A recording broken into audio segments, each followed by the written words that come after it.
You're Good live. evening. I got to scoot into the frame here. Mm-hmm. Good evening. Yeah, technically this is what are we at? It's like 5:30 on a Saturday here. Yeah, might get dark soon. Actually, I don't know if daylight savings time has actually happened yet or not. Yeah, isn't that due for the end of October or the very beginning of November? Maybe. I always feel like it's supposed to happen way earlier than it actually does. Yeah, it's isn't there some actual controversy as to whether or not that's even an effective thing that should be done still? Why is that? I actually don't know. I'm not intelligent enough or well read enough on the topic to Headline. We just Actually. you just read the headline.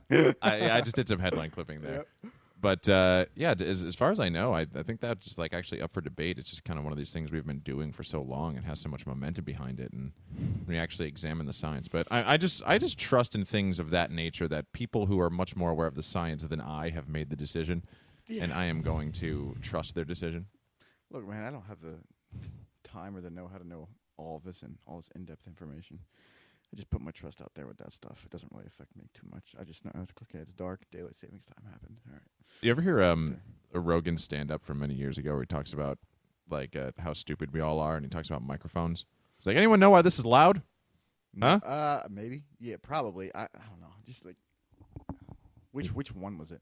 It was way back. I think it was like a Comedy Central half hour. Yeah. That's how long ago it was. It was Maybe.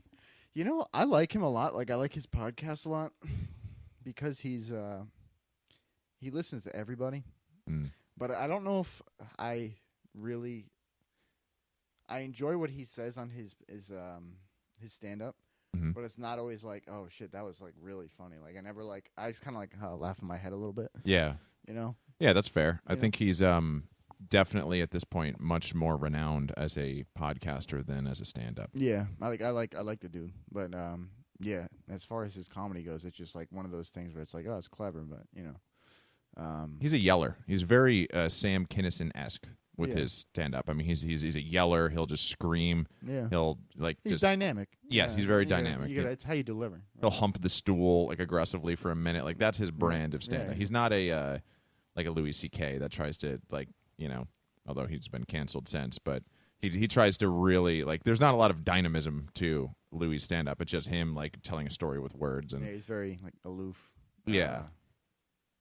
Yeah. Leading you down a path with his words and then, like, dropping a... You know, it's funny. I used to work with a guy who was a pretty accomplished stand-up comedian, and he told me that there's two distinctive sort of schools as it relates to stand-up. Mm-hmm. There's the quick stand-ups, and then there's the message stand-ups. Like like the long story where like you're talking about Louis, or the quick thing, like maybe Joe or something like that. But like Joe's, he's more quick than story. Or the ultimate example of quick would be, say, Mitch Hedberg.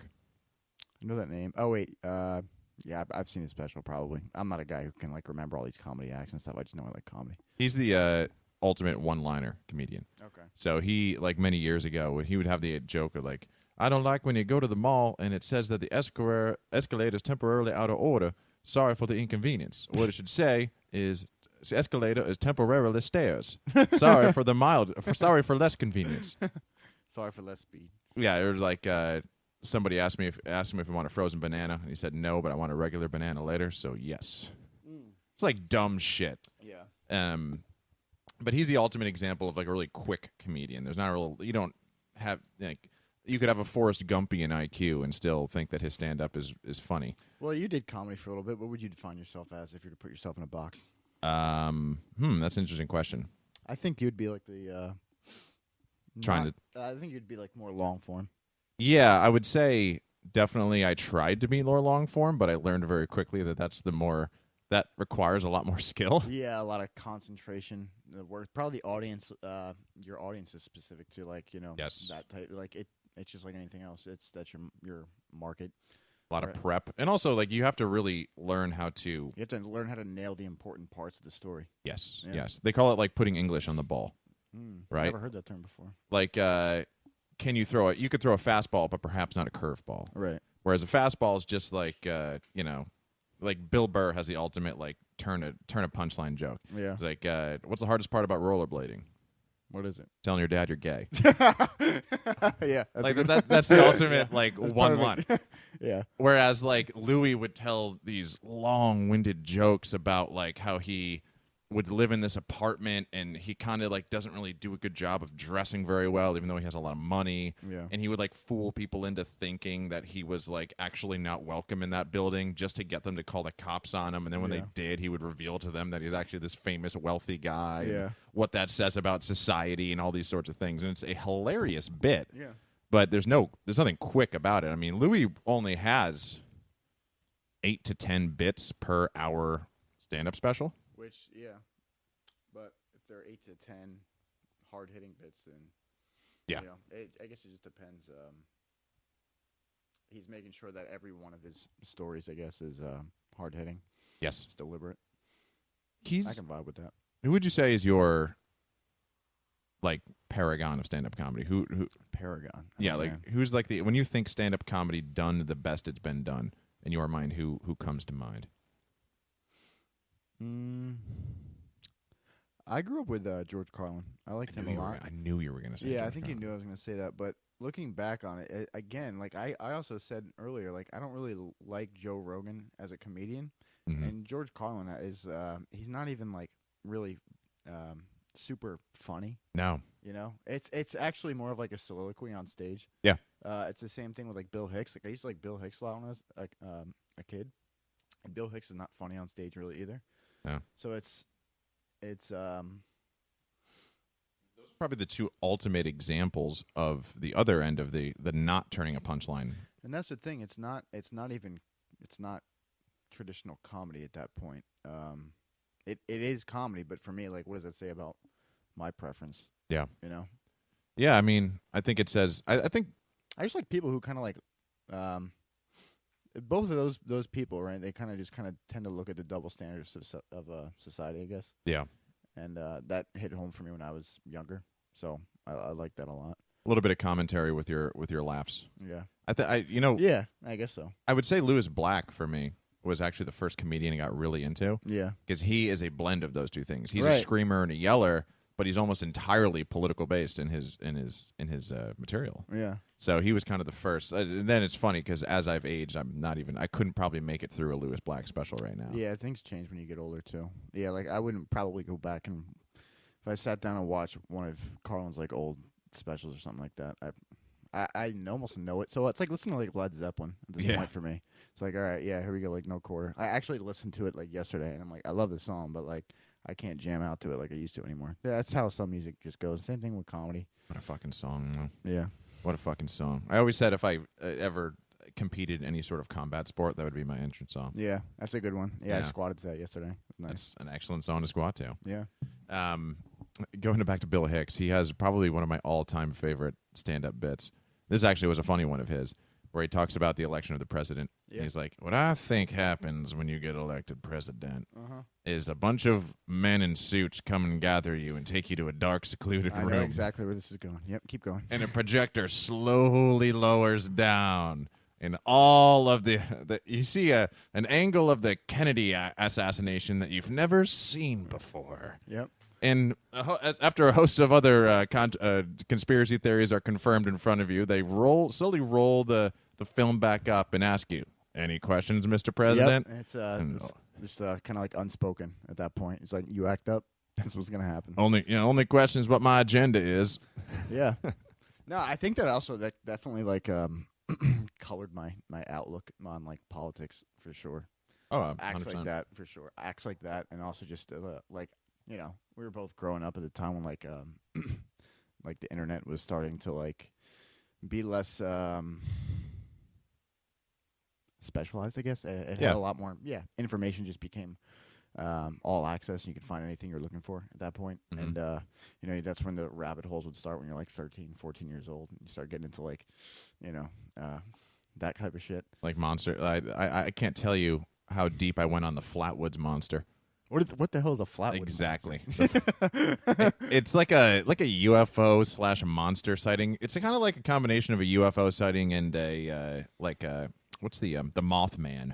Oh man, dude, my roommate has been getting me back into like my I don't want to be this guy, but I kind of like being this guy where, like, you know, I lay in bed at 10 o'clock at night and I'm listening to, like, Reddit green text stories of, like, Mothman prophecies. Oh, the and Mothman, like, man. skinwalkers and stuff. Like, it's so fun. Like, it's so stupid, but it's like, I don't know. I enjoy it so much. The Mothman is one of those, like, I can't go too deep on the Mothman because that's such a psychological mind fuck. He loves the Mothman. I swear to God, I hear Mothman once a week in my house right now. That's not good. You can't. That's not good for general motivation and like gusto for life. You can't be thinking about the Mothman too often. It's It's a good time. Have you ever watched the first I love our season conversations. of True Detective? No, I don't think so. Honestly, it's like another one of those. HBO. You know what? What is it? What have I watched? Like the first 48. True crime. Anything where it's like been on, like, what is it? ID is a channel, right? Like it's IFC. not IFC. ID is like all investigation. You know, like Investigative just people getting dramas. murdered and Investigative stuff like dramas. that. Yeah. That's probably that's exactly what it stands for. Yeah. Yeah. Like ever since I was young, it sounds like one of those shows, right? Yeah, but it's fucking the best version of that ever. Is it real or is it made up? It's made up, but it's I like the real stuff. You're gonna thank God it isn't real. Yeah. Because it's such it's Matthew McConaughey and Woody Harrelson who are just fucking excellent. Mm-hmm. Matthew McConaughey's I've never wanted to dislike right. someone. Yeah, Yeah. exactly. All right. He was on Rogan's podcast the other day, and he literally did that like 1,000 times. Yeah. But I've never wanted to dislike someone more, but just have to like them because they're so goddamn good at their craft. yeah. Yeah, he's great, and I think also he actually just seems like a good person too. He totally I whiffed. also though. am just kind of like he whiffed. Yeah, he did. You know that that whole thing is? yeah. He tried to do that in front of the Texas football team, and it just landed on deaf fucking ears. Really? Just fucking silence. Oh, wow. It was brutal. But other than that, yeah, he's What, they just didn't know what was going on. oh, they just didn't think it was cool. Oh, okay. They just like weren't moved by it at all. He Yeah. was like tasked with giving them some sort of inspirational speech, and he tried that, pulled that out of the bag of tricks, and they were not impressed. Yeah. But It's like, all right. all right. Just change the pronunciation of the last all right depending upon your mood. Yeah. All right. All right. I'm gonna get the hell out of here, guys. Yeah, it's he's making the rounds currently because I think he wrote a book. I think he's trying to get into like the self-help space. He wrote a book called, I think, Green Lights, and he's talking about like the red lights in your life are just temporarily red. Oh God. Yeah, that kind of thing. We've got enough self-help. I think we could. Louis had a joke many years ago about porn and about how we could cool it on porn. They're probably not too different, right? No. That's an excellent point, actually. Yeah, they're probably not too different. You get this like image in your head, and yeah, I remember when I read like the one self-help book that I really liked. I guess this was like many years ago. I read Think and Grow Rich, and that was the only one I think I ever really needed to read. Yeah. You know, that's kind of like Napoleon Hill, right? Yeah, Napoleon Hill. Yeah, it's like the whole message of the book is like, not burn your bridges, but like leave no escape. Like don't give yourself Burn the boats. Yeah, burn the boats. That's actually I think precisely it. But you know, don't give yourself any escape out of whatever your plan is. So you have to. It's kind of like painting yourself into a corner. Yeah, you just got to make it work.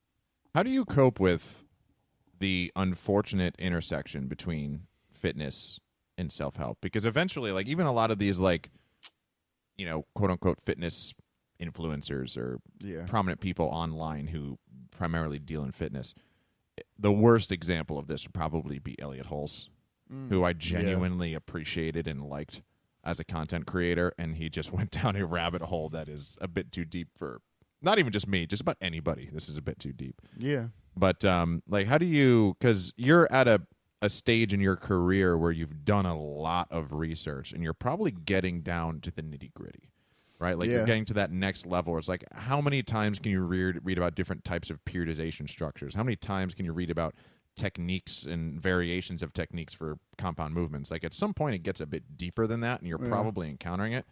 It's sometimes what I think about more is like the rhythm and how you structure things, like how everything like kind of bleeds together and trying to get that to mesh really well. Anyway, what you were saying, sorry.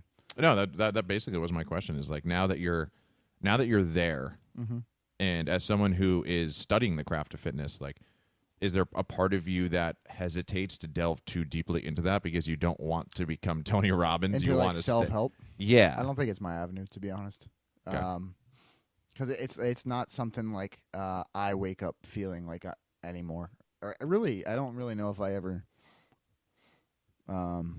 did.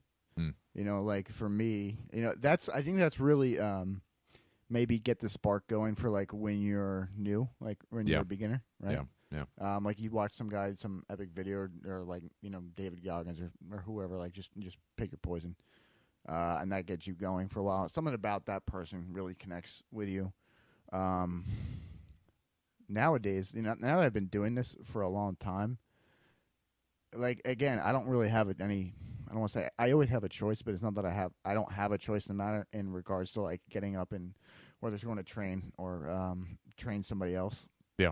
Or like how to progress them. I don't really have a choice in that matter. So it's not like I need motivation to do it. The motivation, I guess it's not even motivation. It's like I already know what I want out of this. Yeah. And I want to be able to help people in like a way that's going to like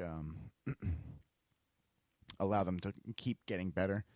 Almost like at a faster rate than I would have. You know what I mean? Because I've been doing this for like 10 years and probably for like a good amount of time. It wasn't a waste of time, but like you make a lot of mistakes. Yeah. You make a lot of mistakes because you don't know what you're doing. And that's kind of what you have to do. You know, that's like so necessary. But I'll say the other thing too is I did learn from people who wasted even it's not even a waste of time. That's a wrong way of looking at it. Yeah. But a lot of people who did more experiments than I did. So it just paves the way for me to do my own experiments. And they just kind of build on top of each other until we get to this, you know, if you can imagine this like metaphorical fitness skyscraper or training skyscraper, whatever you want. So for me, it's more of like, how can I keep, I think I said it last time, like how can I keep messing with something or like, you know, I might learn something and apply it to my training. And I have a client who has the same problem and we're able to kind of like fix on that. So for me, like it's almost, I don't even think about that kind of stuff. It's just almost the act of doing it. Yes. Is how I want it to be motivating. It's just, I know I'm passionate about what I'm about. I don't need to talk about, you need to get up at whatever, 5 o'clock in the morning and eat your egg white and do all this, like, what do you feel like doing or don't doing it? Like, that's not even really a conversation for me. It's just, it does get done. This is not like a motivation thing. This is just a thing that I need to do. I'm here when you've already dealt with that. Yeah. Like it's because it's a lot of responsibility to take to be someone's coach in regards to their fitness and also be their like life motivator. Like those are two distinctly different positions that you must occupy within your life. And you know, I have an observation and a question based on what you just said. My observation is that it's interesting to consider that a lot of being a coach, well, I guess ideally a lot of being a coach is in many ways being a sacrificial lamb. Yeah, it's like I don't know, man. I think about being a parent a lot. Not that I'm trying to be somebody's parent, but sometimes it feels like I'm trying to help them make the best decisions. That sounds probably kind of, I don't know how that sounds actually. Like that just kind of popped into my head. But I'm like, hey, I made these mistakes before. Let me try and help, you know, steer you along, and you know, let's try and make some better moves so you can make better use of your time. In many ways, a coach should have the most circuitous route to success. Yeah. Like I don't think like we just watched Khabib fight. I mean, he very well may end up being an excellent coach, but I mean, that's a guy who, like, he has mastered a craft, and I mean, he's 30-0. Yeah. Right? Like, oftentimes, like, Freddie Roach is the world's best boxing coach, and he was a decidedly mediocre competitor. Right. I mean, I think he was a career journeyman. That's how it goes, man. I'm not fucking talented at, like, to me, like, strength training, or maybe I could have been, like, a decent, like, I like bodybuilding a lot. You kind of know that, and I think I had a talent for that because it's both strength training, but it's a different way of thinking. Yeah. My problem when I get into powerlifting is, like, in bodybuilding, it helped me to kind of be in my head and think about what I was doing. And, like, lifting heavy weights, it doesn't really. It's actually something you have to train yourself to turn off. You train to be able to turn that off. Yeah. Some of the best coaches, I think, like, are really not that impressive, to be honest. But I think part of it, too, is this is something I think about when I see somebody who's really, like, impressive, but, like, you can tell that they don't, like, maybe their habits are not, like, perfect. Yeah. Or like they're like just we can talk about like sleep, nutrition, just general recovery things. Their program doesn't make any sense. Yeah. Like a lot of times, it could be like, you know, in whatever sport it is, like there's always that you know, outlier who's doing like crazy stuff. Yeah. There's stuff that doesn't even make any sense, and they're succeeding at what they do. Like they're the outlier. Yeah. And it can't really be replicated because most people would like break doing that type of thing. But you sometimes think as maybe somebody coaching somebody, like if I could just get this person onto like, and this is hypothetical, right? Like who's to say this person would even want to comply with that? And the fact that they did have to comply with that might make their training actually worse. Yeah. But it's a thought that if you could get those things in order, like technique or sleep, nutrition, just better ways of spending their time, being a little bit more organized, you wonder where they could go. Like there's people who are super athletes right now, which is like nuts, and it's like, you know, can we improve this even more? That stuff is like really cool to me. The vegan community loves anytime a successful athlete is a vegan, and they immediately use that one person being vegan as a justification for the entire philosophy and how it is more effective than any other, and not taking into account that 99% of the sports roster is not vegan. That's only one piece. That's just one piece of their diet. Like, you know, what is their like sports background? Yeah, I mean, what is their everything else? 100%. And you know, my question, going back to what you were saying as it relates to working with your clients, you kept saying, I don't have a choice in the matter. Is that because you have burned the boats, so to speak? That kind of goes back to it, sort of. I mean, like you asked me before, and like if you didn't do something else, if you could do something else, what would it be? And like honestly, I don't really have an answer to that because this is, dude, I'm a kind of this is a good and bad part I think of me is I will put my eggs in one basket. Yeah. But I'll like make sure that those eggs make a really good fucking omelet. There you go. You know. Yeah, that's just the way it is for me, I think. But that's the other thing too is like what this job kind of requires, whether you want to be a coach, trainer, whatever it is it requires so much of you anyway. Yeah. So many skills. Like, you know, we're here in this quarantine right now, and I have to like kind of change my business about, right? Mm-hmm. Again, I'm kind of forced into a corner. I'm painted into a corner. It's like, you know, you sink or swim. You know, you die or you live. You know. I've really encountered that as that's extreme, but like. No, I mean it's, you know, metaphorically. I also the other thing too is, you know, I've worked a lot of jobs before where I'm like not miserable, but like you always, you know, you have those jobs where you're just like, man, if I could just get to this thing, or whatever. It's not like then I'll be happy or whatever, but like this would be better. And to me, like I'm at probably the happiest point in my life. A lot of it is definitely towards my career and what I do, but I know I make an impact when I help people, and it's the people that I work with. It's their thing, right? But like I know I do provide some direction in that. I have a great schedule. I love my schedule, which is an enormous part of it. Yeah, that's huge. It's like that was the first thing, was always like the freedom. Yeah. To set that, and then, you know, just to work with the people that I like to work with. They trust me. I trust them. We have a great relationship. Like, I don't know, man. I couldn't really ask for much more. Like, to me, it's like I haven't seen anything better than this yet. So for me to like lose it, yeah, you know, there's a little bit of that. Like, I don't. That's an interesting quote. You haven't seen anything better than this yet. It's like, you know, it's the height of my highest point in my career, and obviously there is much more to this. Like, say, like 2 years from now, I develop this thing even more. Would I want to come back here? You know, this is as far as the yardstick goes right now. Yeah, you know, at this present moment, but it's the best at the same time. But I haven't. It's like health. It's like nutrition. It's like anything else. It's like you don't know you're unhealthy until you start getting healthier. Yeah. You know, you don't know XYZ until you start doing a little bit more. Not even aware of what health may or may not feel like. Yeah. Because you've grown. It's one thing about human beings, man. Right. You can adapt to anything. Yeah. I'll never forget that I rode a hand-me-down bicycle for the first few years I moved to Philadelphia. It was not at all appropriately sized. Me too. I almost flipped over the handlebars multiple times on my way to work. Same. And then I left it outside and just let it get stolen. Like, I don't care about this thing anymore. Please, but no one even wanted it. Just like, it's probably that guy who stole it probably fell over something. I'm sure of it. He was bummed. He didn't lock it up either. That bike might have gotten passed around 20 different times.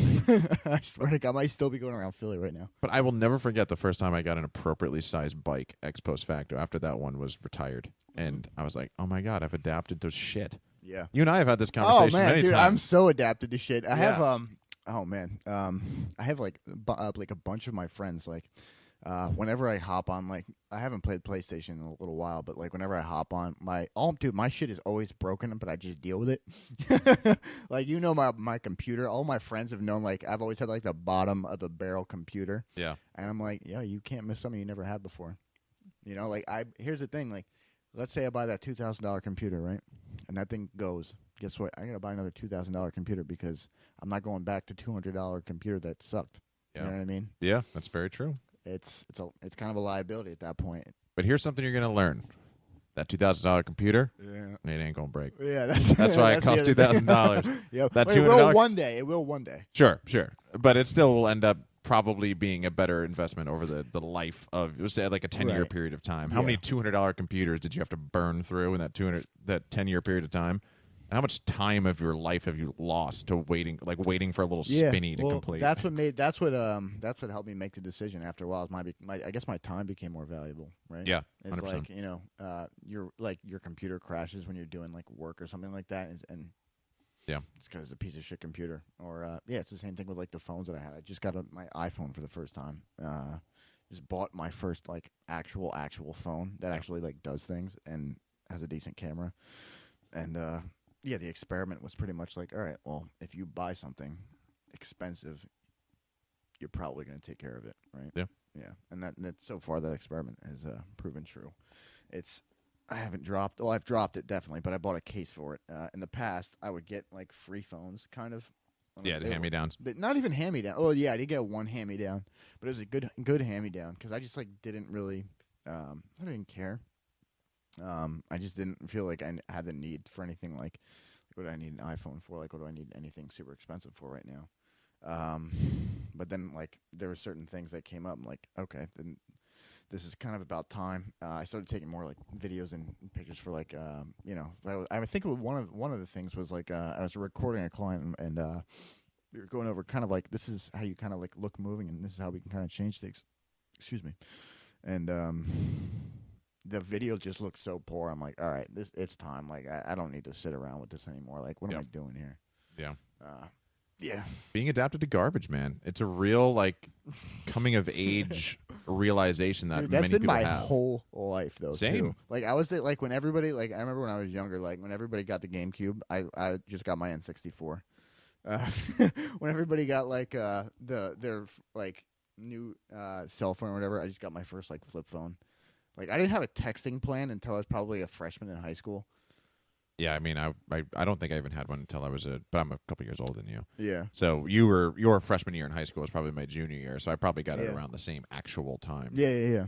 But But I remember like kids in like sixth grade and seventh grade or whatever, where texting, had all that stuff. God, And those poor bastards. Yeah. I just missed it, man. I was the perfect age to not have to deal with any of this online social media bullshit until the end of high There school. wasn't even social media yet. It's just just texting was like, I guess, like cool, or I don't know. I remember it was like I would talk. That was like when I would talk to my friends on the phone. Like, I would have like 2-3 hour conversations with my friends. I miss those days. I think we would do it though because I couldn't text. But looking back on it, like those are like, I still remember those a lot of those conversations. They're great. I think that's why this medium has gained in popularity as much as it has, is Yeah. because this doesn't exist in Yeah. society anymore. Yeah, it's a spoken word is like it's the best medium. Like, here's the thing: is like, I look in the camera right now. You kind of know how I'm feeling a little bit, right? Yeah. Like, me doing this, it's like ambiguous sometimes, man. I gotta like be really deliberate about how I say things and think about it, and this is like you automatically know, kind of more or less. It's contextual still, but Texting forces you to be really, really blunt too. Like, even earlier today, like I remember that the fights were on, so I had to present you two options. I had to be Yeah. like, hey, we can do the original time because this is my priority,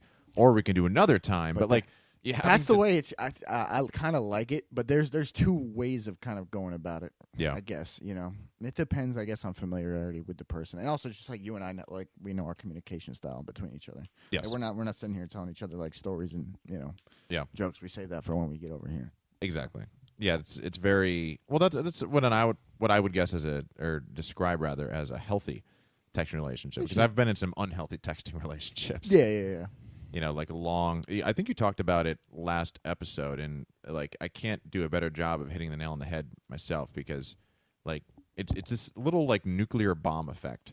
Like, if you're in too deep of a text conversation with somebody, Like you get that little ping when you're working with a client, and you look man. down and you see this fucking novel waiting for you. Oh yeah, well then there's that like there's that like sense of like it's not impending doom, but it's impending something. Yeah. You know, but like it's in that like it's like a fly around your head. You know what I mean?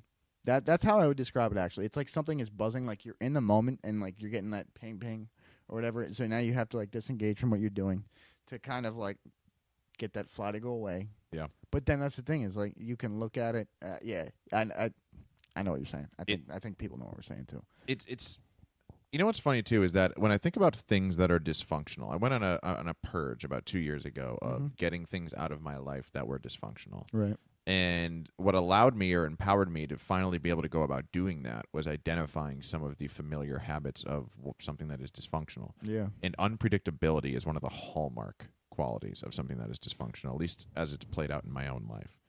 And okay.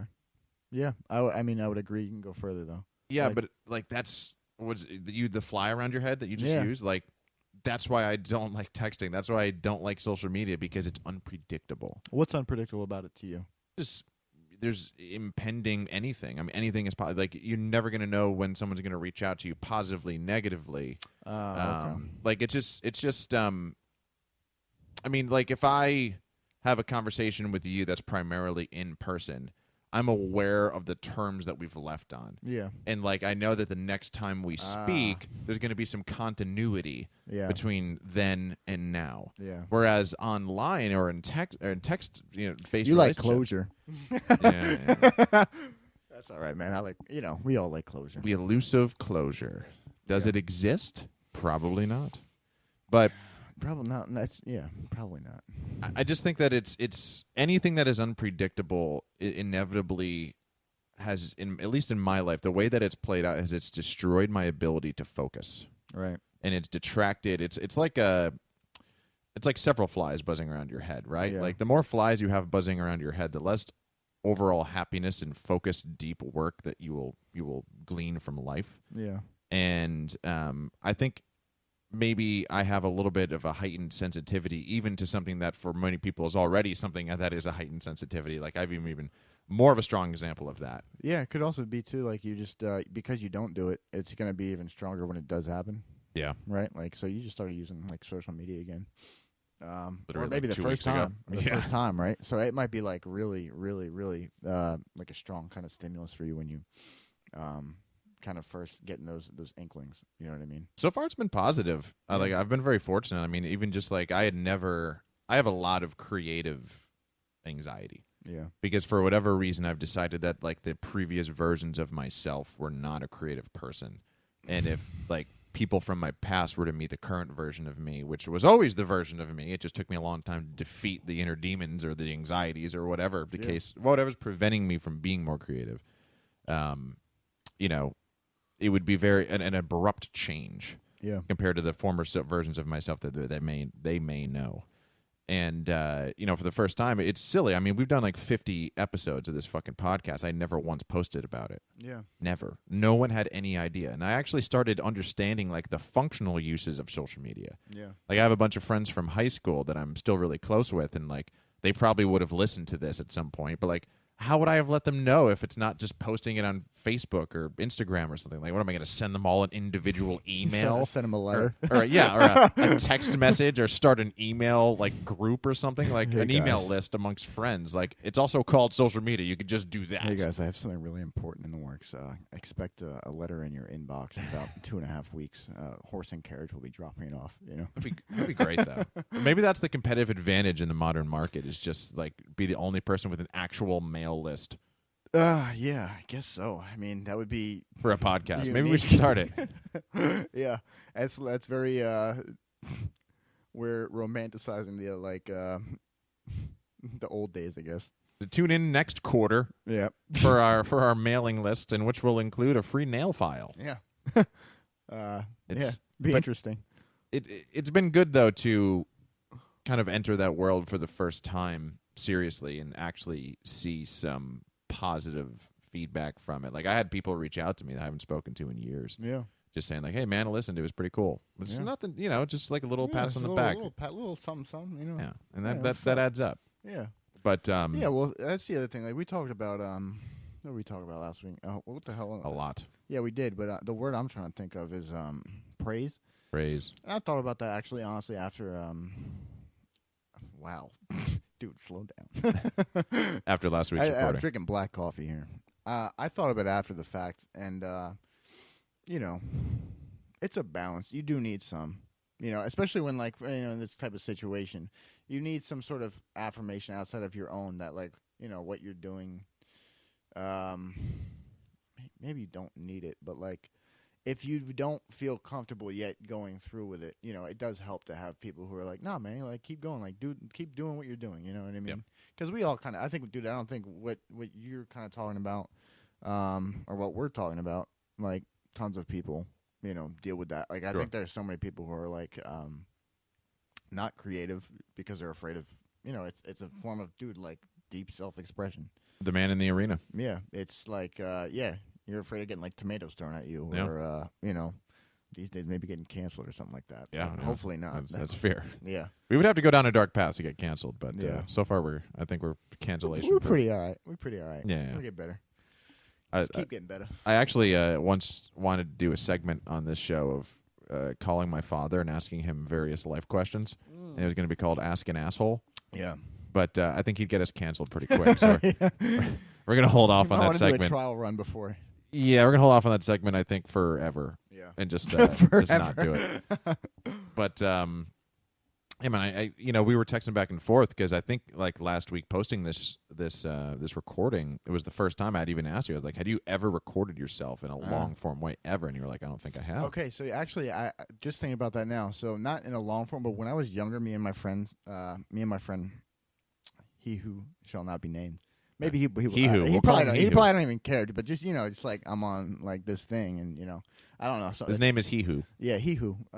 We used to make these like crazy, dude, like insane videos together when we were like 12, 13, 14.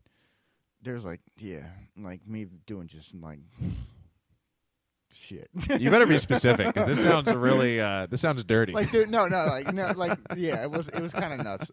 So like me going to a random park and yelling and screaming and chasing people and just stuff like that. Like, I was just a hyper kid when I was younger. Stuff like that. Just weird videos and shit. And then, one of the things that was really intriguing to me, because when I texted you this, I don't know if I had actually ever come to this realization before, and I certainly hadn't said it aloud or expressed it or externalized it in any way. But that's really what I like about this art form, man, is that oftentimes, and this is like an actual sort of trope I've seen in broadcasting circles, whether it be like reading a book about it, an article about somebody, but I know Howard Stern talks about this a lot, in that like the most interesting content is the most brutally honest content. Yeah. And it is very Jungian in that way. Like, in the filth it is found. Oh, yeah. Is very applicable to this specific art form, because it is, if you don't have anything to talk about how you don't have anything to talk about. And then I guarantee you a topic will arise from that, because perhaps you're nervous, perhaps you're anxious. Talk about that. Yeah. I mean, it's you gotta be okay being a little bit vulnerable. Might be a little fucked up. Yeah. I mean, like, we all have that aspect to us, right? Like, part of, I think sometimes doing the opposite of what you're comfortable doing, right, is the best way to like grow that aspect of your personality, right? Whatever it might be. It could be anything, right? It could be literally anything. It could be what we're doing right now, like we're talking on stage. A sound stage? A sound stage. A very low rent sound stage. Some sort of stage. It could be like sharing your artwork. It could be sharing your writing. Yeah. It could be like acting. That's why, like, I think the arts are like really, really important, right? Because you can't really do that going to a 9 to 5 every day, right? And I mean, I don't know how you could, but yeah, like that's because you have to live within these like preset rules for yourself. What is acceptable and what is not acceptable. Not that it's like PC. I guess maybe it is. Yeah, some sort of like politically correct borders and walls or something like that. But you go to work, you're not able to be your full 100% true and honest self. I think that's also probably too why I like working for myself and doing what I'm able to do. Sure. I know I can like just be myself with the people I work with. Yeah. You know. Yeah, that's a huge element that's of a it. big deal for me. I hate feeling stifled. I hate feeling like I can't be me. You know. I've had to work in environments before where I had to pull my punches a lot. Yeah. And it's for me. It also gets to a point where I'm ready to boil over. Yeah. Yeah. Because yeah. You can only swallow that, realization so many times before it's just no longer you feel tolerable. There's a certain way I probably of dealing with it, but like, yeah, you can only take so much of that, and you might get to a point where like you saying something, or you just no matter like what, like you can't do anything about the situation you're in because you work for this person, you accept payment from this person, and if you don't like it, you can get out. You know what I mean? You're replaceable. So yeah, it's so strange that it's so. I guess it's one of the beautiful things about the internet. I mean, we spent so much time, even in the short amount of, recording time that we've done thus far, kind of shitting on the modern forms of communication in some ways and talking about, like, the one thing I really like about the internet is it's given people, like, I have a friend, for example, who really enjoys writing poetry. Yeah. And creative writing of various types. And if you met him and were to... You wouldn't guess, right? Never in 1,000 years. That's what I'm saying. It's like you would never guess. Those types are really good at it, too, usually. I mean, he is not the guy you would ever in a million years expect to be into creative writing and poetry, but he's found a huge following. Yeah. I mean, it's very good stuff. I've seen that before. I've tried my hand at it, too. I kind of like it, but, like, I just don't do it enough. Or there's, like, it comes in, like, spurts. Yeah. You know what I mean? Yeah. No, it can be and he's anonymous. It's a release. Oh yeah. Yeah, he's anonymous. I mean, he has, I think, like some social media profiles with like the same moniker. Yeah, he's a moniker or something like that. Yeah, he's got like a what do they call it, a pseudonym? Yeah, well, that's a really good thing about we can say about social media. Is like usually that guy would have to get a book deal or something like that, or he would have to publish in, I don't know how this really works, but a newspaper or something like that. It allows him to get kind of comfortable doing it, and I'm sure at some point he doesn't want to be anonymous. There's probably going to be some sort of like slow exposure to him not being that, because I'm sure after a while, like he's going to like really want to at some point. Well, and he's in the can only hide for so long. You know what I'm saying? Yeah, and he's in the financial world, so like I don't know much about that world in terms of the actual corporate structure of it, but I'd have to imagine that at the very least. He may actually not be able to publish certain things like that. But, even if he was able to, I don't think he would find a lot of people who would understand his desire to be creative in that way. I can understand that, too, Like, you start getting like, what the heck was that about? Because people have never witnessed that aspect of your personality before. Yeah. And they think they know who you are.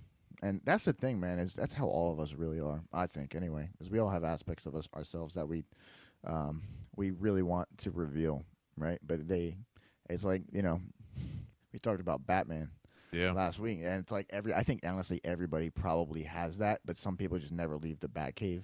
Yeah, you know what I mean. They'll go. They have their corner, or they have their spot in the shadow, or whatever, where they just do that thing. But I think they all really want to share it. You know what I mean? That's where I think social media can be really, really good. My client Walt saw the Facebook post, and he asked me when I went over to train him. He's like, "What the fuck is the Batman complex?" I can imagine. I can hear him saying it right now. Yep. He's a funny guy. Just to hit his voice and everything, He's like, "What the fuck is what is that?" And I explained to him, and then we actually had a good conversation about it. So, man. Yeah. It's real. He's like, "Oh, I get you. I get real. You." Yeah, it is. Yeah. It's probably I'm like, dude, yeah, I think everybody kind of has that deal, They might just not have a name for it. We just kind of gave it a name. Even tying it back to, what we were originally talking about, one of the first topics we talked about during this particular recording was, my own anxious energy behind finally, expressing myself creatively and posting something like this. Yeah. I mean, I did this for 2 years and never posted about it. That's the thing, though. I think it gets easier, too, as you do it. It's like you kind of got to sit in that anxiety for a little bit. Yeah. Right? Like, it only really happens when the fear of inaction outweighs the fear of action. All right. And I finally got to that point where I was just like, you know what? If nothing else, I refuse to have wasted this much time. Yeah. I just outright refuse to have wasted this much time. Well, you got like two choices. Yeah, you got two choices. Either like you were I'm gonna sound like a tool right now. It says It's the guy. so cliche, but you either regret it, like not doing it, or like you do it and like you get a little anxious and then you feel more comfortable doing it and develop on it a little bit before. Yeah. You know. There's like a quote that came on. I'm like, shut up. I told the story in a previous episode, but I can't remember if I mentioned it last week. Did I tell you the chef episode, the chef story? Chef Jeff. No, not Chef Jeff. I don't know. Is that a person? Okay, I know a Chef Jeff. Okay, well that's very convenient that his name's Jeff. Yeah. But anyway, when I was in grade school, a couple friends of mine, actually one of the guys in this little story that I'm about to tell commented on our YouTube video, so shout out to Frank. But and you know what, I might actually be like misremembering this because now I feel judged because people who've actually took part in the story are going to listen for the first time. But the way I remember is that I was at least instrumental in the development of this idea of an act for a talent show that we were going to do in like 5th grade. I think it was to celebrate the completion of elementary school. Yeah. And it was just they did a talent show every year. And, you know, we were, well, how old are you in 5th grade? Like fucking 10, 11? Something like that. I was young for my grade, I think. As was I. So I was 17 when I graduated high school. So what's that? Minus 7 years. I was about 10. I was 16, I think. Yeah. Really? Yeah, it was September. You skip a grade or something? What's going on over there? Yeah, What? genius. They're in fucking New Jersey. Genius. They just skip grades anyways. Like, they don't need 6th grade. It's too many of them anyway. Yep. But anywho, so I was at least instrumental in the development of this idea of starting we would all do like musical comedy numbers. Yeah. And my buddy and I were really into Weird Al. Oh, yeah. Yeah, me too. And well, it's hard not to be. Yeah, I feel like everybody was at like that one age. Okay, Weird Al's fantastic when you're 11 years old. Yeah. But that's like your first, I don't know about you, but that's like your first thing, your first artist that you're like, yeah, that's my favorite. Oh, my God. How many people in our generation were their first CD, Weird Al? That and like Linkin Park, probably. Yeah. I don't know. I don't know about you, but it was like Linkin Park or like Green Day. I think it Red Hot Chili Peppers. Yes to Linkin Park. Yes to Chili Peppers. Big old no to Green Day. Yeah. Okay. Never what it seemed like Green Day had a resurgence. Like they were good in the 90s, and they had a resurgence when we were in high school. Yep. But they really kind of found a niche in like the more modern emo sort of scene. Yeah. Like that wasn't my scene. So yeah. I never went down the Green Day. But actually, as an adult, I rather like Green Day. Yeah. But anyways, to the story. So we were really into Weird Al, and Weird Al had a song called, instead of La Bamba, it was Lasagna. And we were like, we're gonna do a musical number, and it's gonna be called Lasagna, and we're just gonna dress up as chefs, and we're gonna like chase each other around and do stupid shit while the song is playing. Perfect. Yeah. It's gonna be fucking hilarious. Well. So like we practice, we come up with this little number, this and that. I just forgot. My buddy Nick, who would definitely listen to this, was involved. So shout out to Raven as well. But we had this little number planned, and like the day before the talent show, I was just like, I can't do it.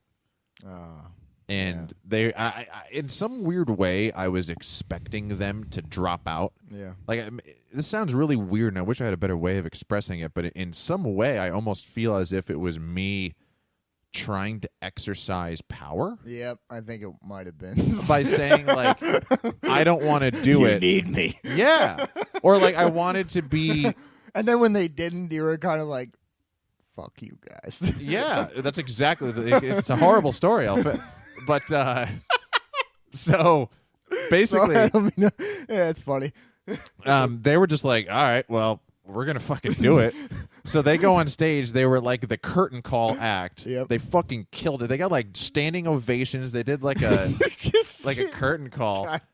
And I was just beside myself. Like, I don't know. I was 10 years old. I probably was like sobbing in the back. Yeah. The next day in school, I shit you not, they walked into the cafeteria for lunch and everybody stood up and was like, chefs, chefs, chefs. Like the whole school is chanting.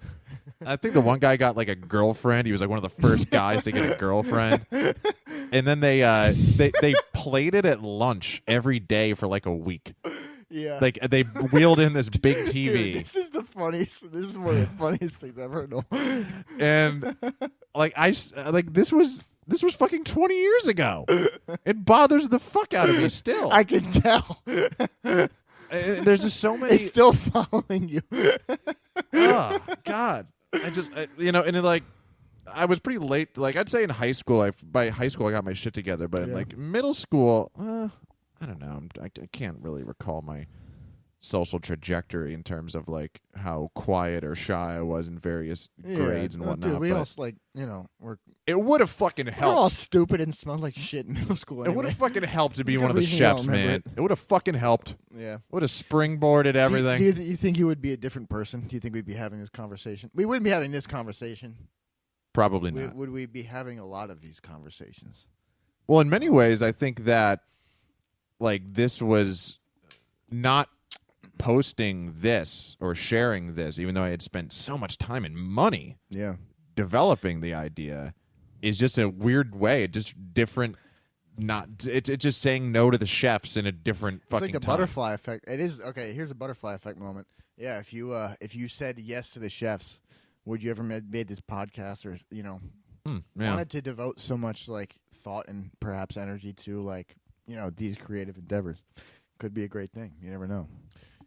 This is funny too. I have another moment that I think of where I definitely was just trying to exercise power, and I didn't actually believe what I was doing. I just wanted attention, maybe. Yeah. Pledging a fraternity my freshman year. I remember for some reason so in pledging you would go out every night. Like you would be on a call every night. Some nights they wouldn't call you, sometimes they would. But when they called you out, they would just fuck with you, right? Yeah. Like you'd all be in a basement with fucking bandanas over your eyes and they're just get fucking with you. It's fun, honestly. It's fun. It's just all the older guys get drunk and make fun of you, and the younger guys just get shit on. It's funny. But for some reason, I was just bothered that everybody else was so bought in. I don't know why that bothered me, because I could have just joined them. Yeah. Like there was nothing saying that I couldn't have been just as bought in and had just as much fun as they did, but for whatever reason, I wasn't buying in. So were you? This was your freshman year, right? Yep, in college. Okay. In college. Okay. Well, I think you kind of maybe knew why you were. Maybe you knew why you were doing it or something. I think it was because I wasn't. I don't know. I was so fucked up my freshman year of college. I just, I was so concerned with what having this genuine college experience and then measuring up my experience versus all of what my friends would tell me when we would come home. Yeah, that'll ruin it. Which was just all they would give me when they came home was like a verbal version of Instagram. I would hear all of the great stories from that last semester, and I would just assume that must be what they do every weekend, and they're having so much more fun than I have. Yeah. But the one night in pledging, like they would all go out, and I was just like, I'm not going. Yeah. And of course, you have to go. Yeah. Like there's one rule: you have to fucking go. Yeah. So immediately my phone starts blowing up and this and that, blah, blah, blah, blah, blah. And I was so just like not giving a fuck. But I remember that eventually they were like, you have to come or you quit. Yeah. And I was like, I knew I didn't want to quit. Yeah. But I wanted attention or Yeah. some variation. I don't know what I wanted, but I was being a brat. And they called me in, and immediately the one guy the older guy took me off to the side. I was like, hey, are you okay, man? And he almost thought that I was like having like emotional problems with the pledging, which I wasn't. Like he thought he was like kind of like fucking you up or something like that. Yeah, like he got real for a second, and I knew he's being a good dude. He was being a very good dude, and deep down, props to good dude. Although he wasn't a very good dude. Oh, okay. He may be having a moment there, but I remember he came up to me, and I thought to myself, oh wait, I could use this to my advantage. I could use this to my advantage. They think I'm having emotional problems. I'm totally just going to roll with this. Yeah. And then I won't have to I'm not going to get any punishment. Yeah. And it was a very like almost experimental thing for me. It was not an emotional thing at all. Example there for the rest of the world, Corey. I am. No, I was being complete shit. Don't follow that. But that was, I was failing to be a chef again. Yeah. Again, I wasn't a chef. I could have just bought in and had fun like everybody else, but I had to be a fucking curmudgeon. I think the other thing too is you like will expect things like that. Like that sounds to me like sometimes like you expect things to happen based on what's told of you. So you think like, oh, reality should just conform around me and like fun should start happening. But like the other thing is really like it's kind of up to you. What I mean by that is like you're the one who makes that happen. Like you're the captain of your ship. No, what I just mean like is so like I've always been a chef. yeah. I'm a chef yeah, at you've heart. always been the chef, Corey. You've always been the chef. You just got to get cooking. Ooh, you know? what a line by you. Yeah. What a line. Good job. No, that's what it is sometimes. It's like, yeah, it's up to you if you want to have a good day or not, or you want to have a good time or not. And it's like, just get out of your head and fucking do it. But, shit happens too. We all get in our heads sometimes. We all start feeling like crappy or, then there's that lust for power or control, I guess, too. We're all, none of us are really immune to it. Just going to be aware of it. Or you you do stuff like we talked about, you be a chef. And then you realize it ain't all worth it. Well, I have a hypothesis, too. We'll see what you think about this. Because I don't think you have this problem. So I think it would be very interesting to see how you take it. I could have this problem. I think if you do have it, you've at least conquered it what more I mean so is than I have the potential. Just it's like anybody else. Like I'm not special. So I was talking. My previous therapist had a baby, so I've been reassigned to a new therapist for a few months, and we've been having our first few appointments. And they asked me. They were talking about. I made a joke with my first therapist, and I made a joke with the second one, the same exact joke, and then I said, like, I'm not your typical client. Like, I'm gonna talk, and I'm gonna talk a lot. Like, it's not going to be tough to get me to open up. I'm more than happy to. Yeah. Because that's just how I get through life. Like, I have to externalize. Did they say that that's actually, like, is that pretty typical for people to not want to open up? Yeah, I would wager I would a guess. think it is. Yeah. Yeah. Yeah, I think a lot of people go there and this is stupid. I don't know, what do they know? Or I'm fine. Why am I here? Or a lot of that kind of stuff. And, they feel as if they may be judged, but in many ways, I love being judged. It kind of comes back to that like negative feedback, and if I'm doing something wrong, I want to be told. But I was explaining this to him. And I was like, yeah, like I'm not gonna have any problems opening up. Like I just need a lot of, I need to externalize information, and I need feedback and input and this and that. And he comes back to me, he's like, do you like that element of your personality? The feedback. Yeah, he's like, do you like the fact that you're very open and that you need feedback? Right, yeah. And I was like, fuck. Yeah, see, there's always a flip to everything. You know what I mean? Oh, what a question. Yeah, whether you're somebody who doesn't like talking, there's that conversation. And then if you're somebody who does like talking, it's like, okay. It's, again, like, why do you need it, right? Yeah. Like, it's always come out, and why do you need it? Well, yeah, I think. Well, and the exercise became, how could that be a negative? Mm-hmm. And my negative was that the world is never going to give you the level of confirmation nobody knows you like you. That's the thing is like nobody knows you like you know you, but also you don't even know you. That's the hard part, right? Yeah. And I mean, you keep going with it. That's really the thing, man. Is like you kind of form like an average or a median or something like that. You know what I mean? And you are always kind of like changing every second, minute, hour, day. The only thing we're like a bunch of accumulation of like habits, I guess, right? I don't know. Yeah, well, like what's an inside joke example? So, let's say I had issues with my looks, and I needed to ask you. I was like, "Am I a handsome boy, Derek? Am I a handsome boy?" Right. And you'd be like, "Yeah, man, you're a handsome boy." And I'd be like, "No, but like how handsome?" Yeah. Like, compare me. Here's the thing, and that's like that. That's the thing, right? So you ask me, "Am I handsome?" You're looking for that validation. You're asking me, like, "Yeah, Derek, or yeah, Corey, you're a handsome boy." Do you expect me to be like, "No, you ugly piece of shit, shut the fuck up"? Like, it's like you're not asking for the truth from me. You just want like somebody to tell you that. And if I do tell you that, you know the truth of the matter anyway. That I'm just doing it just to tell you. To make you feel better. So what was the exercise in anyway? So really the exercise kind of is just like I need to get to a point where I feel comfortable not asking people because I know the truth of me asking them is really just about me getting validated. Yeah. Right? And there is no real feedback I need to there. believe it. Yeah. Yeah. Yeah. Yeah, it's like, like I don't know. It's like what kind of slippery slope actually how slippery does that slope get?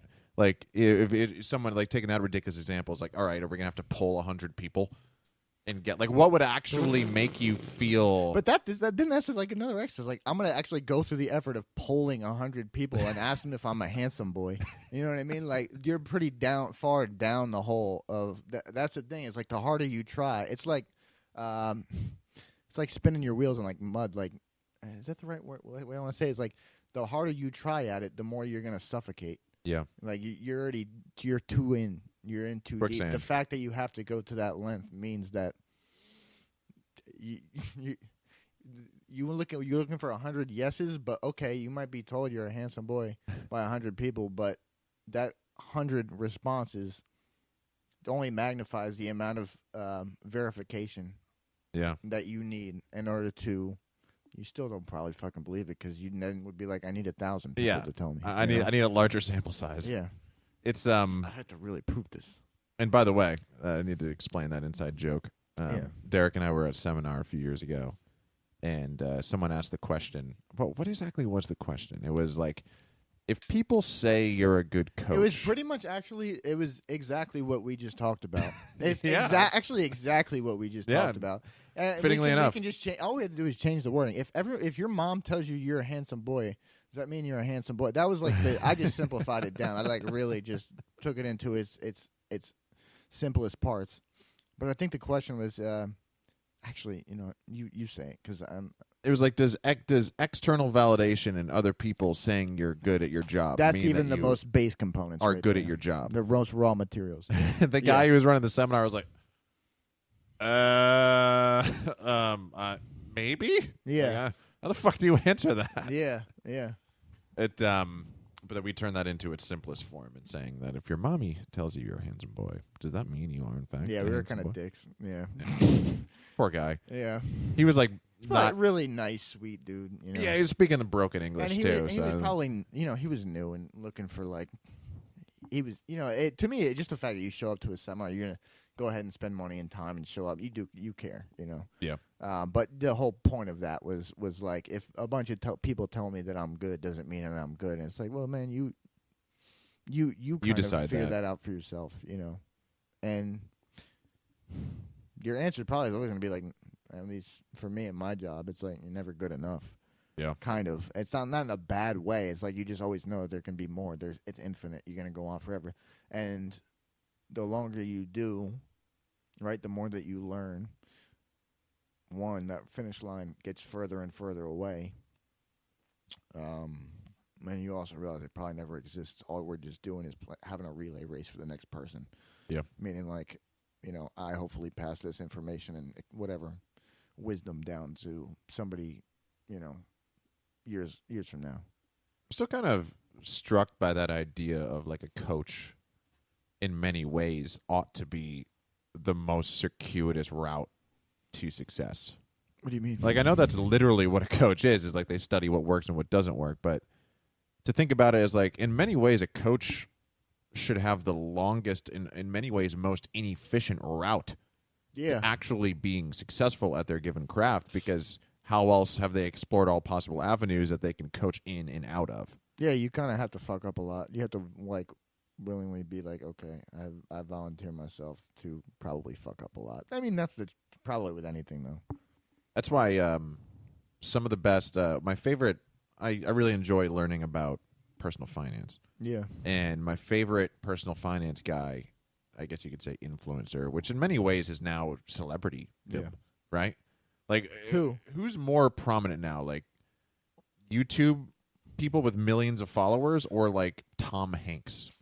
Like, a lot of people know who Tom Hanks is, but like no one, like if Tom Hanks started a YouTube channel, nobody would really watch no one would give a shit. He already has his like, dude, I already know what you do. I don't care. Like, I already seen Forrest Gump, man. Like, I need something else. It's weird to me because like now, in many ways, I could say that it's probably a good thing because we're getting to know the people that we are fans of so much more intimately. Yeah, well, that's the other thing too. I think that's really good. Yeah, you kind of like, I would say it's like you kind of develop like role models. That's even more important. Like, it's better. Who's it better to have? Like Tom Hanks, the role model, who is not even like, what the hell? What is he? What is he? Yeah, exactly. Yeah. Like, it's not even specific to my life. Whereas like, actually we was watching like John Meadows the other night, and I don't bodybuild really Mountain Dog anymore, but he is very like he's somebody who is like, he's not complete hard evidence science or anything like that, but he's very anecdotal and he's very willing to like experiment with things. You know what I mean? Yeah. I always admire that. I also it's weird. When I used to train when I was younger, my training reminds me of like before I even knew who he was. That's how I used to like kind of train all the different like intensity techniques that he uses and stuff like that. And the way he just kind of thinks is like, geez, that's like it's no wonder I like this guy. You know. Did he have a heart attack? Yeah, he's also just too like you listen to him talk. I'm like, this is such a nice guy. Like I would listen to you at a seminar and just like come over and shake your hand, and be like, you're a man. You know. It's He did have a heart attack though. Yeah, I think like a couple months ago. Yeah, that's crazy. I mean, the guy's, well, actually, I guess that proves that at some point that could be a negative. I was going to say the guy's been like single-digit body fat percentage for the majority of his adult life. That's the thing, man. Bodybuilding, it's a great sport, but just like I think any sport, like when you start training for something, you have to like come to the point, or you have to realize like this is not about health, right? Like if you're gonna start training for performance, you need health at to me like probably far out from whatever your competition is or whatever your match is or whatever. You need to keep that there so that you can continually perform. But it's no longer exercise; it's training. So when you're training, you look to take hits. You look to get like You're making a trying negative to deposit beat yourself up, to turn it into investing it. Yeah, you're specializing. You're chasing specificity, and if you chase specificity long and hard enough, it's like if I decide I'm going to build like a drag racer, those things only last so long, right? Like I'm not riding around in a minivan trying to take my, it's like something that's very flexible. It's got a lot of room, a lot of space, not a lot of horsepower. Could do some very general things, and that's fine. It gets you around, but if that's not what you want, right, and you want something like something high octane or something with a lot of horsepower on it, you have to train for that. But like, it takes a lot, and you got to be able to like you need to take pit stops and stuff like that. Bodybuilding or any other sport is no different, Well, I could loop that back into what I was saying about coaches and this, like the personal finance people I learned from. Yeah. So, you need like you're talking about like specificity, right, or taking risks.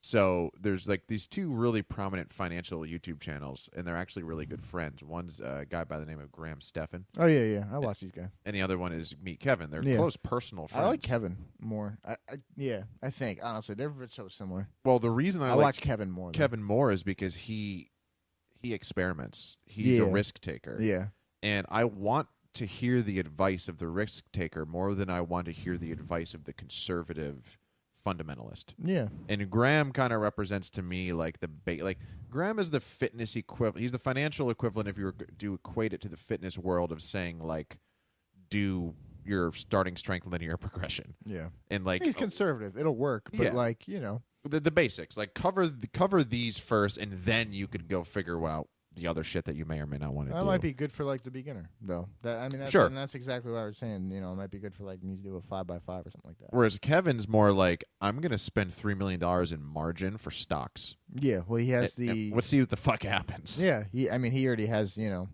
has the foundation. It's a calculated risk. He can afford to take that risk. That's just a little sidebar. He has the economic freedom to take that risk. You know what I mean? Oh my God, yeah. He doesn't have, most people have like more or less like living on paycheck to paycheck. They kind of got a gun to their head. He made a video, for him to be able to do that, it's really good because he can help people learn. But he's free enough to do that. When I mean he's free enough to do that is he was disciplined probably with the basics like Graham was for a while. Yes. That he can afford to do this now. Well, and I'll tell you, man. It is shocking how much money some of these YouTube people are making. Yeah. Shocking. I mean, Kevin did a podcast episode recently where he admitted that he's making $1 million a month. Yeah, he's got courses. He's got a lot. I know a lot of real estate investment. $1 million a month. I was listening to some of the stuff how he was making money too. It's interesting. It's totally cool. I think that stuff's awesome. Super sharp guy too. Like actually smart enough that you have to slow down his talking because he talks so fast and it's so substantive. Oh, he's super into it too. You know what I mean? Like for him, it is money, but like he's also he's really passionate about it. Like he genuinely enjoys doing it. Oh yeah, you can't in work as much as he does. Yeah, well, and exactly. That's what I'm saying. It's like if you're not into it, nobody would be doing what he was doing. But because he enjoys it so much, it's not even work for him. It is work, but like you know what I mean. It's like it's a hobby. It's work. It's all of it. Fun. It's all of that. You know what I mean? He's got the ecosystem. Yeah, he's got the ecosystem. That's the dream. You got the ecosystem where everything just kind of builds itself. Well, I think too. It seems like anyway. I Listen- mean, that's the dream. Listening to like him and how much like Graham and those more like prominent YouTubers, I don't think it's really the case in the fitness world that these guys are making that much money. Like, I don't think Omar Isof's making $1 million a month. I think he's a poor example. I don't think he really like wants to. I think he's more. He seems like more of a personality type. Like he wants to do well enough and be happy and comfortable. And he's a modest guy. It seems like he just seems like a modest dude. He wants to do enough. Look at Alan Thrall is a perfect example of that. Yeah. Like, I think he just likes having his gym. Yeah, he likes having his gym. He likes being fun. He likes having fun. He likes teaching people and stuff like that. I don't think, I think for a lot of people in fitness, at least even the people that I like kind of look up to or look at, they're not in it to do all that. You know, they're not. Yeah. They're almost not even in the fitness industry, if that makes sense. Yeah. They exist outside of that realm. But I'll tell you for the some of the that's how to me some of the smartest people in that realm operate, like Dave Tate. Yeah. Like I love listening to Dave talk. Dave is like a wealth of information. I love their podcast. I love his podcast. I love his his values and everything like that. But like he runs Elite FTS and he puts out so much good information and hosts so many other people and builds so many other people's like platforms almost. But I don't think he's loaded. You know, I think he's just happy doing what he does. You know. Well, for the purpose of he might be for all I know, but like I'm sure he does well. But I mean, he's not well making. Enough. That's what he decided. That's all he needs. Is probably not making $1 million a month. Yeah. He's not making $1 million a month. And what that making $1 million a month for some of these guys really reveals to me is just how profitable these tubes have been over the years. Like Kevin, or I think it was Rogan actually, this example, who brought it up. Rogan gets more listens on a weekly basis than CNN does. Yeah, man, because people can't relate. That's the other thing, man, is he gets every flavor on. That's the thing. There's somebody can relate to whoever guest is on. That's the great thing about not being so goddamn biased all the time. Yeah. Yeah. It's a smart thing to do, I think. And he's fair. To me, he's as fair as he can be. He's still a human being, but there's a reason why people want him to host like the debates and stuff like that. Yeah. You know what I mean? Because they understand him. And they understand him, and I think people kind of like are more willing to put their trust into him than somebody else. You know what I mean? It seems like it's a neutral ground. Well, and I think overall what I'm realizing as it relates to this media thing is that now, like when I first decided that I wanted to do this, I wanted to develop the skill of broadcasting. Yeah. Like I wanted to be good at broadcasting. Like I can talk, I can fill air, but I didn't want to fall into the trap of thinking that I was more interesting than I really was, or that I could speak better than I really can. Like I wanted to be there is a skill that is broadcasting, and I don't want to think that I can be successful talking to a microphone by just ignoring that age-old skill. Yeah. And yeah. And I wanted to get into the traditional media path to study the craft. Yeah. 100%. Like I wanted to maybe get an internship at a sports radio station or something, just to be around people who knew the craft to critique me. That's a great idea. And, I was talking to a guy who runs a local sports radio station. He also has a huge local podcast. His name is Spike Eskin, and he was very giving of his time. Mm-hmm. And he confirmed this, and this is an idea that I had originally heard from a MMA analyst named Luke Thomas. I don't know if you ever watch his videos, but if you ever get into MMA, he is the analyst for you. I guarantee it. And he talked a lot about getting started in media in any way, shape, or form. And he talked about gone are the days of a large media corporation hiring somebody to say, oh, we see talent in you, or you have an education, or whatever the case may be. We will give you our platform, and we will use your skills. Yeah, and then we'll make, Nowadays, it's the reverse. It's we're going to get somebody who already has a platform. Something. Well, that's the Joe Rogan shit we're talking about right now. Is he's got he built it kind of himself, right? And he did it how he wants it. And now other companies like Spotify want to. Yeah. I don't know if they've kind of like taken control to what extent they have. But, well, that's a controversial topic. Yeah, I don't know. I no one does. Have no clue. But yeah, I mean these things are like. I guess it's different now in this regard because there's no rules. It's kind of the Wild West, I guess, with podcasts, right? You kind of just, I mean, you'll kind of learn just by watching the market, your analytics or whatever. Just kind of seeing what people like, right? Well, social media, that's what it's revealing. You can still study. You can still, just like, Who are people listening to? Yeah. That's what social media is. You can kind of learn that. You can kind of figure that out on your own, It would still maybe be helpful to maybe, I guess, have a mentor if that even is a thing. This is such a new thing. You don't know if it's really there. And I would say too that it's just so interesting to think like, or a prime example I think of what I'm trying to express would be, we've talked about him before on the show. There's a guy named Brendan Schaub who co-hosts a podcast. He's one of Rogan's buddies. He co-hosts a podcast with a guy named Brian Callen who has been accused of some terrible things and now is canceled. Who, Brian? Brian Callen, yeah. And, I don't want to get into all that. Who knows? I mean, nothing's been proven in a court of law, but it's also an old story, so who knows? Yeah. But, Brendan was a UFC fighter, and to be completely honest with you, not a particularly great one. Yeah. I mean, he was a middle-of-the-road, and obviously to get to the UFC, you're still got to be pretty good. Yeah. But, he was never going to win a title. He was a journeyman type guy. Yeah. And all of a sudden is touring the country as a stand-up. He's selling out comedy clubs and even some small theaters as a stand-up comedian, less than 2 years into starting it for the first time. And that's a perfect example if he has a fucking audience. Yes, yeah.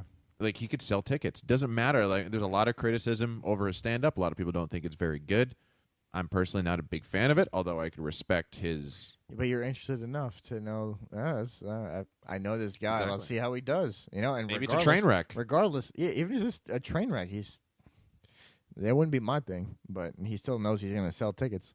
Yeah. He's still going to make a buck. And, it even in, Rogan now is... It's funny, but he never even has, like... He had Kanye West on today. And by the way, I saw that. He gets a lot of shit for not being the best broadcaster in the world, Joe. I mean, he fucking talked to Kanye West for 3 hours, and Kanye West is talking about how he's God's choice to be the leader of the free world. That's hard. It's hard to talk to somebody for 3 hours when that's their take. I'll tell you, that's what I mean. That's what I come in. Like, some of those people on there, I'm like, you got to have, I think you have to have tremendous patience. Right? Yeah. And you have to be able to, like, still level with somebody. That's an admirable quality to me. It's like you're sitting with somebody who is, whether they speak a different language, which I don't think he has anybody on who speaks a different language, but they're culturally different. They're just their general consciousness as they walk throughout the day is literally on another planet of yours, and you're still able to sit down with them and talk with them for 3 hours. Not many people can do that. No. I mean, we go for 90 minutes, and it's we have plenty more to say, but like.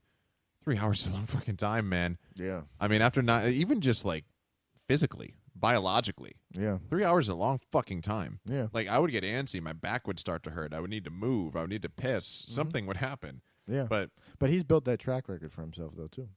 Because, he's got everybody on from every walk of life, from what I can see anyway. He's got, scientists, musicians. He's had, Alex Jones on. Like, literally every... Yeah. Point in the spectrum, just about, it seems like, as far as I know, anyway, as far as I can see. Maybe it could be a little bit more eclectic. I don't know, but it seems pretty eclectic from where I'm standing. Well, now he's being accused of being a guy who's in favor of universal basic income is being accused of being an alt-right like groomer. It's just because he sits in the middle. To me, that's really it. Because he's not super far. He's probably a little bit. Honestly, he still sits in the left, more or less, I would say. Oh, yeah. I mean, he had Bernie Sanders, Tulsi Gabbard, and Andrew Yang in his podcast. Yeah, he's still willing to talk to them. And I'm not saying, like, far-right people aren't willing to talk to those people. Yeah, we're just at that time. We're just at that time, man. If you're not like me, then you're the enemy. I hate that. I hate that so much. And, yeah. Well, we are at that time, my friend. Oh, it's at that time already. We are at so that fast. Time. I know, right? That was a quick one. We just quick boy. That was the intro. We'll do the second half after a lunch break here. All right. I always ask for final words. Do you have any final words for the people? Sir Nolan, I do not have any words. Sir Nolan. How's Bill doing? Is Bill doing well? Yeah, I was training him the other day. He was doing some deadlifts with me and moving around, doing some power work and stuff like that.